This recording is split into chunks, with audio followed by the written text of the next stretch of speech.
Israel Iran जंग के बीच में रूस से जिस तरह से अमेरिका हमले की निंदा करते हुए कहा कि ईरान को हराना नामुमकिन है और उसके बाद से परमाणु जंग की तैयारियां बेहद तेज हो गई हैं।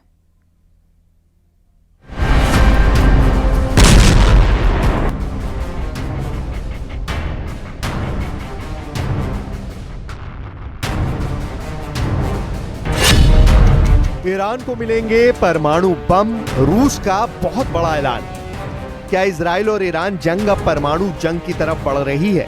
ये दावे इसलिए किए जा रहे हैं क्योंकि अब चीन के साथ साथ रूस खुलकर ईरान के समर्थन में कूद पड़ा है। हम आपको दिखाने जा रहे हैं कि कैसे राष्ट्रपति पुतिन के बेहद करीबी रूस के पूर्व राष्ट्रपति और वर्तमान में रूसी सुरक्षा परिषद के उपाध्यक्ष दिमित्री मेदवेदेव ने ऐलान कर दिया है कि अगर जरूरत पड़ी तो ईरान को परमाणु बम मिल सकते हैं। दिमित्री मेदवेदेव ने ये नहीं बताया कि ईरान को ये परमाणु बम कौन सा देश देगा, लेकिन इतना जरूर कहा है कि दुनिया में कई ऐसे देश हैं जो ईरान को परमाणु हथियार दे सकते हैं। राष्ट्रपति पुतिन के राइट हैंड दिमित्री मेदवेदेव के इस बयान से अमेरिका और इजराइल में एटमी खौफ पैदा हो गया है।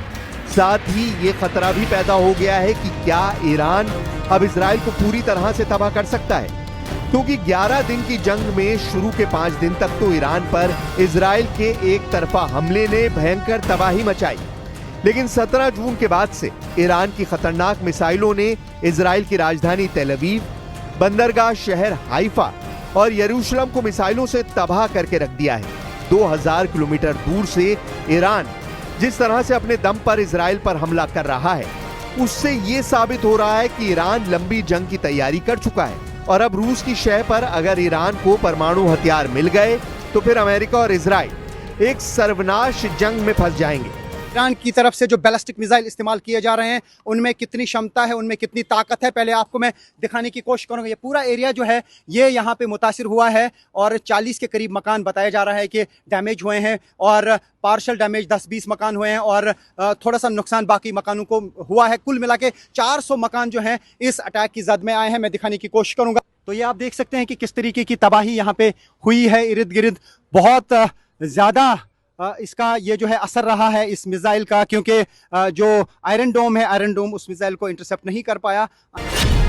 ईरान का 21वां हमला शुरू, अब आ रहे हैं एटम बम। 13 जून को इजराइल ने ईरान के खिलाफ ऑपरेशन राइजिंग लायन शुरू किया। इस ऑपरेशन के ठीक 9 दिन बाद अमेरिका ने ईरान पर 22 जून को ऑपरेशन मिडनाइट हैमर के तहत उसके 3 परमाणु ठिकानों को तबाह कर डाला है। कुल मिलाकर 11 दिन से ज्यादा की जंग में ईरान तबाह और बर्बाद हुआ। लेकिन इस बीच ईरान ने जिस तरह से इजराइल पर 600 के करीब बैलिस्टिक मिसाइलों से हमला किया है, उसने पूरे इजराइल में कोहराम मचा दिया है। यहां तक कि ईरान ने 1000 से ज्यादा ड्रोन से भी इजराइल में भारी गदर मचाया है। लेकिन कुल मिलाकर इजराइल और अमेरिका दोनों के हमलों से ईरान को कहीं ज्यादा नुकसान हो चुका है। 20 से ज्यादा टॉप जनरल और कमांडर ईरान के मारे जा चुके हैं। 9 से ज्यादा ईरान के परमाणु वैज्ञानिकों और विशेषज्ञों को इजरायली सेना 13 से 14 जून के बीच मार चुकी है। ऐसे हालात में ईरान अब आत्मघाती मोड में आ चुका है और इसमें उसका साथ दे रहे हैं रूस और चीन। इस वक्त ईरान ने इजराइल पर 21वां बड़ा मिसाइल हमला शुरू किया है, जिसकी शुरुआत 15 बैलिस्टिक मिसाइलों से की गई है। हम आपको इन हमलों की पूरी डिटेल बताएंगे, लेकिन उससे पहले ये जान लीजिए कि रूस और ईरान के बीच इजराइल और अमेरिका से मुकाबला करने के लिए क्या प्लानिंग बन रही है। ईरान के विदेश मंत्री अब्बास अराक्ची ने मॉस्को में पुतिन से मुलाकात की है। दावा किया जा रहा है कि ईरान के विदेश मंत्री और पुतिन की इस मुलाकात के बाद जंग में कई कड़े कदम देखने को मिल सकते हैं। रॉयटर्स के दावों के मुताबिक ईरान के सर्वोच्च नेता अयातुल्लाह अली खामनेई ने रूसी राष्ट्रपति व्लादिमीर पुतिन को पत्र लिखकर अधिक सहायता की मांग की है। इधर रूस की तरफ से इजराइल और अमेरिका को चेतावनी दी गई है कि किसी भी कीमत पर ईरान के सुप्रीम लीडर अली खामनेई की हत्या नहीं होनी चाहिए। रूस ने दो टूक कहा है कि ईरान के परमाणु प्रोग्राम को दुनिया की कोई भी ताकत कभी नहीं रोक पाएगी। Современная международная ситуация динамично меняется. Мы видим, как резко обострилась обстановка на Ближнем Востоке. В В конфликт втягиваются и внерегиональные державы. Все это подводит мир к очень опасной черте.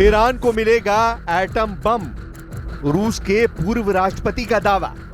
जंग में आए इस नए घटनाक्रम से अमेरिका और इजराइल पर गहरा संकट आने जा रहा है। अब आप ये जान लीजिए कि रूस ने ईरान को एटम बम देने को लेकर ऐसा क्या बयान दे दिया है जिससे दुनिया के होश उड़ा दिए हैं। रूस के पूर्व राष्ट्रपति दिमित्री मेदवेदेव ने सोशल मीडिया पर दावा किया है कि ईरान के परमाणु ठिकानों पर अमेरिकी हमलों के बाद कई देश अब ईरान को परमाणु हथियार देने के लिए तैयार हैं।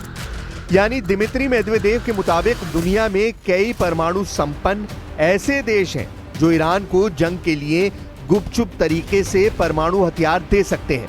एक्स पर एक पोस्ट में मेदवेदेव ने सुझाव दिया कि इस्फहान, नतांज और फोर्दो में 3 साइटों पर संयुक्त राज्य अमेरिका के हमलों का उल्टा असर हुआ है और अमेरिकी राष्ट्रपति डोनाल्ड ट्रंप ने जो हासिल करने का लक्ष्य रखा था उसके विपरीत परिणाम सामने आए हैं। मेदवेदेव के मुताबिक परमाणु सामग्री का संवर्धन और अब हम इसे स्पष्ट रूप से कह सकते हैं परमाणु हथियारों का भविष्य का उत्पादन जारी रहेगा। दिमित्री मेदवेदेव ने जिस तरह से ईरान को परमाणु बम देने को लेकर बयान दिया है उसने अमेरिका और इजराइल को हिलाकर रख दिया है।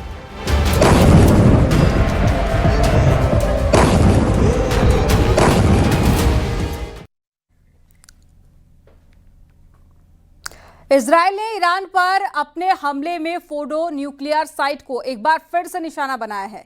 ईरान की मीडिया ने बताया कि यह हमला ठीक उसी जगह पर किया गया जहां पर 22 जून की सुबह अमेरिका ने बस्टर बम गिराए थे।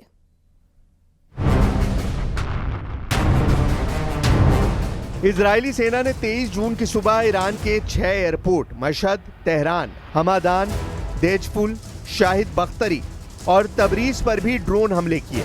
इसमें ईरान के 15 फाइटर जेट और हेलीकॉप्टर नष्ट करने का दावा किया गया है। परमाणु ठिकानों पर लगातार हमलों के बीच ईरान के उप विदेश मंत्री माजिद तख्त रवांची ने कहा कि ईरान अपना परमाणु कार्यक्रम नहीं रोकेगा।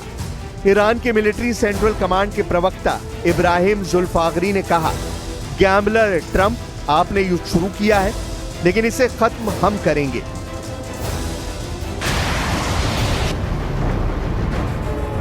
हम आपको बता दें, अमेरिका ने 22 जून को भारतीय समय अनुसार सुबह 4:10 पर ईरान के 3 परमाणु ठिकानों पर 14 B-2 बॉम्बर से हमला किया था।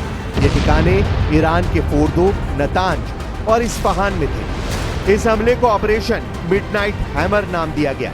इस दौरान अमेरिका ने फोर्दो और नतांज पर 30,000 पाउंड यानी 14,000 किलो के 1 दर्जन से ज्यादा GBU-57 बम यानी बंकर बस्टर गिराए। वहीं इस्फहान और नतांज पर 30 टॉमहॉक क्रूज मिसाइल भी दागी।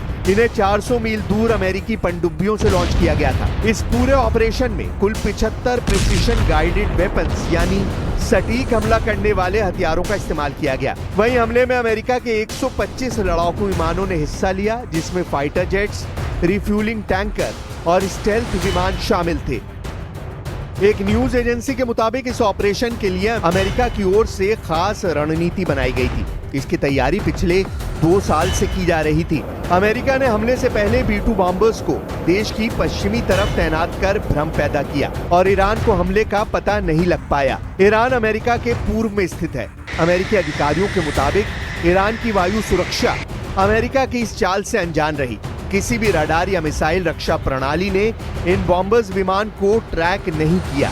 अमेरिकी सेना के ऑपरेशन मिडनाइट हैमर के तहत 37 घंटे उड़कर B-2 bomber bunker buster bomb को लेकर हमले वाली जगह पर पहुंचे थे। हमला करने से पहले B-2 बॉम्बर विमानों ने अमेरिका के मिसौरी व्हाइटमैन एयरफोर्स बेस से भारतीय समय अनुसार 20 जून को दोपहर करीब 3:30 पर टेक ऑफ किया था।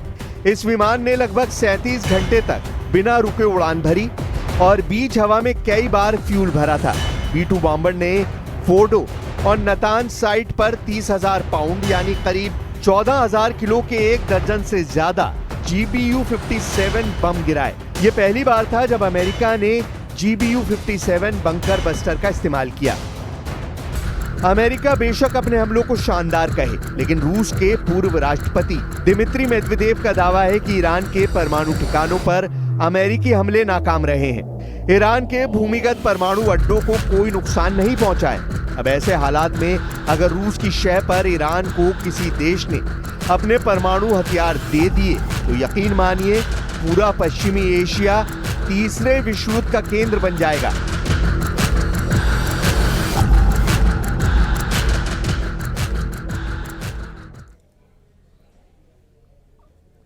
और एक बड़ी खबर मिल रही है, ईरान ने युद्ध विराम की घोषणा कर दी है। ईरान के सरकारी टीवी पर युद्ध विराम की घोषणा की गई है। एक बड़ी खबर आपको बता रहे हैं। पिछले कई दिनों से ईरान और इजराइल के बीच में युद्ध चल रहा था और इसमें अमेरिका की एंट्री भी हो गई थी। इससे पहले ट्रंप ने सीज फायर की जानकारी सोशल मीडिया पर ट्वीट करके दी थी और अब ये जानकारी ईरान की तरफ से शेयर की गई है। ईरान के सरकारी टीवी चैनल पर युद्ध विराम की घोषणा कर दी गई है।